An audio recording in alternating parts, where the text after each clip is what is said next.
So this video is more about how I made the rack and what it looks like rather than building it. I'm not a welding teacher by any means. It's something that I do as a hobby. I'm decent at it. I make good welds, stuff like that. Other channels show you how to build things. That's just not what this is about. My advice to you is if that's the content that you want, there's plenty of websites and videos out there on YouTube. There's classes that you can go take. If you want to learn how to weld and develop some of your own fabrication skills, that's something that you can do. That's just not what this channel is about. So I've been getting some questions about my roof rack and what it's made of, what material did I spray it down with, how did I make it, is it bought, things of that nature. It is a homemade roof rack. I made it out of 1-inch EMT conduit and 3/4 inch rigid conduit 90-degree elbows. The plate that goes down the middle with the circles that were cut out, and the front bracket that I made, I had that CNC'd by a buddy of mine. Basically, I drew it up, told him what I wanted. He scanned it into his computer, cut it out, and brought them to me. If you have questions, feel free to shoot me questions. Drop a comment below, and I will gladly answer them for you. But as of right now, that's not what this video is about. It's just basically how I built the rack and what I did to achieve my goal of being able to put a rooftop tent on it and do some overlanding. So these are the front brackets that I had made.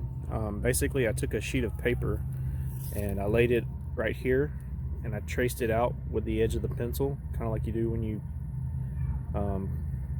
put a penny down and kind of etch over it, get the imprint. That's what I basically did here, and then I drew up the rest freehand, and it gave me enough space to keep it away from the window, and I was able to go up the A and B pillars here. I put a 90-degree rigid conduit into the 1-inch, and that allows me to go over to the end here, and I added on a piece of 1-inch conduit here also so that it extends over, and then I was able to put the flat bar on here and drill it out so I have some place to mount the front of the rack too. And it's the same concept here as here. Then a little piece of square metal bar stock that I bent so that I could put my limb risers on the rack. Having this plate here gives a lot of vertical stability, and there's no flex on this thing whatsoever. It really works out nicely. One thing I didn't take into account is where the rooftop tent would be mounted, so I ended up having to notch this out on both sides. But at first glance, if you're not really looking for it, you can't really tell. Looking from the top, you can see that I did mount some plates here. When I drill these out, this will allow me to mount some lights here. On the front of the rack, you can see here, this is where the flat bar is at. And I've just drilled 2 holes, put some nuts and bolts through. And that is how the rack is mounted to the front posts there. So the next part was really tricky, and this is something that I spent a lot of time thinking about on which route that I wanted to go. If anybody that has a JK knows that options of putting a rooftop tent and a load on top of your hardtop and your freedom panels, you can't really put a lot of weight up there because it's made out of fiberglass. What I'm about to show you is what I came up with, and it's basically the same.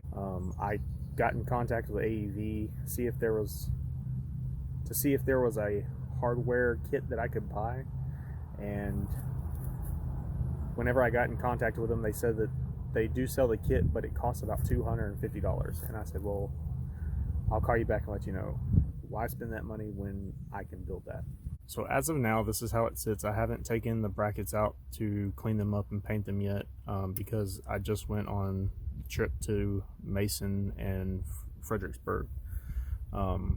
And in order to get these off, I need to take the tent, the rack, and the top off to get these off, which is kind of one of the things that I don't really enjoy about this. But basically I took 2-inch angle iron and fabbed them up with some 3-inch flat bar, another piece of 2-inch angle iron on the back to give it some support, and then another piece so that it would reach over and fit inside of that rib there where it's mounted.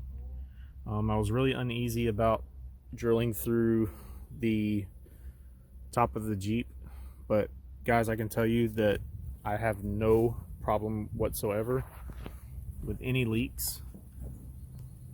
I use the RTV outdoor and marine grade silicone around the holes and on the bottom of this rubber strip that I cut,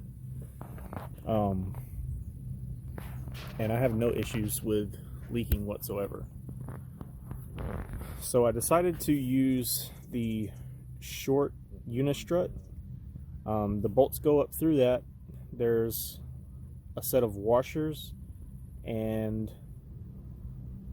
that's how it's mounted to the roof. Now the rack is mounted to the uni-strut with a spring nut, and I don't know if you can see inside of there, but it's got grooves where it fits up into those two little curved down spots right there on each side. And when the bolt goes through it into the spring nut, which is threaded, it'll pull that tension up and it'll secure the rack to the uni-strut. So it's kind of like a two-part system, but it works really well, and it gives me a good footprint. The weight is evenly distributed up here, but essentially the cage is mounted, the rack is mounted to the roll cage. It's not really supported by the weight of the fiberglass hardtop. So essentially the rack and the weight of the rack and the tent, or anybody sleeping on top of it, the gear, etc., is supported by the roll cage and these brackets that I made. And I can tell you that they are very sturdy. They don't bend or flex. I've gotten on top of it, stood up, jumped on top of it while I had one of my buddies down here looking at it, and he said it doesn't move, it doesn't do anything, so I was really satisfied with that. So up here on the front part of the rack, I've had totes, tables, I've had bundles of wood, I've had a lot of various other pieces of equipment up here, and it's held up pretty well, guys. I have to say I kind of surprised myself for a first time build. I was really pleased with it, have been very pleased with it, and I don't think I'm going to get into one of those situations where, like, hey, I'll build this for you, you know, make some side money.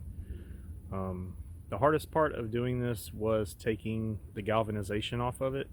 I had to basically brush on muriatic acid, let it sit, wash it off, and repeat the process, which was kind of a pain in the butt, but it wasn't too terrible. I sprayed it down with some rattle can bedliner and called it a day. But it made the trip really well. Had no issues whenever we slept on the rooftop tent. We stayed in it twice so far, and it did really, really well. Also, you can see that the profile on it is pretty slim. It doesn't stick up very high above the roof, which is something that I was kind of going for aesthetically. I didn't really want it to be one of those high sitting roof racks. I'm not a real big fan of those. I haven't taken off the Freedom tops. I don't think that I'm able to because of the little white peg that sits down in the roll cage, but it's not like a game killer for me. If I'm going to be overlanding or doing any kind of camping, I don't have any plans on taking that stuff off. So if you decide that you want to try and build a rack out of some EMT conduit, you can always change your design, make it stick up a little more if that's, you know, something that you want to do as far as taking off your Freedom panels. It's not something that I'm typically concerned with, but it is what it is. Works for me.